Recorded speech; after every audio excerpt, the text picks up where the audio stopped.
வணக்கம் மக்களே. இன்னைக்கு ஞாயிற்றுக்கிழமையாட்டு என்ன சமையல்னு பார்ப்போமா? வருங்க. என்ன சமையல்னா வருங்க, உதிரியான சோறு வருங்க, மீன் குழம்பு. நாங்கள் அந்த இறைச்சி அதெல்லாம் பெரிய அளவில் எடுக்குதில்லை. புளி மீன் குழம்பு.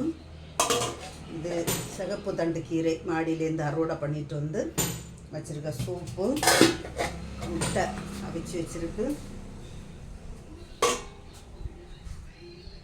முட்டை அவிச்சு வச்சுருக்கு. மாடியிலேருந்து அறுவடை பண்ணி கொண்டு வந்த வழுதனங்காய், வெண்டைக்காய், பச்சை மிளகாய், தக்காளி எல்லாம் போட்டு பண்ணின அவியல், மிரக்கரை போட்டு.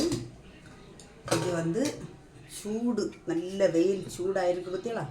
அந்த சூட்டுக்கு சாப்பிடுறதுக்காக கோவக்காய், வெள்ளரிக்காய் பிஞ்சு மாதிரி அழகாக இருக்கான். இது வந்து குடல் புண்ணு உள்ளவங்களுக்கு கொள்ளலாம், சுகர் நோயாளி உள்ளவங்களுக்கு எல்லாம் கொள்ளலாம்.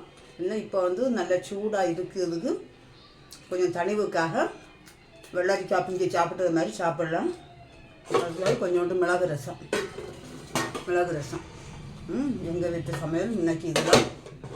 உங்கள் வீட்டில் என்ன சமையல்னு சொல்லுங்கள்.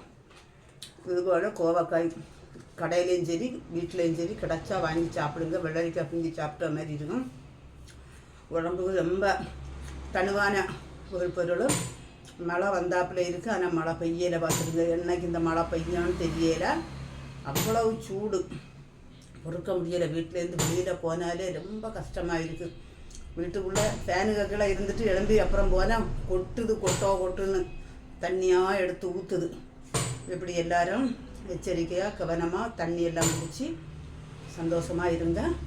எங்கள் வீட்டு சமையல் இன்னைக்கு என்னென்ன சமையல்னு பார்த்து சொல்லிடுங்க. உங்கள் வீட்டில் என்ன சமையல்னு கமெண்டில் சொல்லுங்கள்.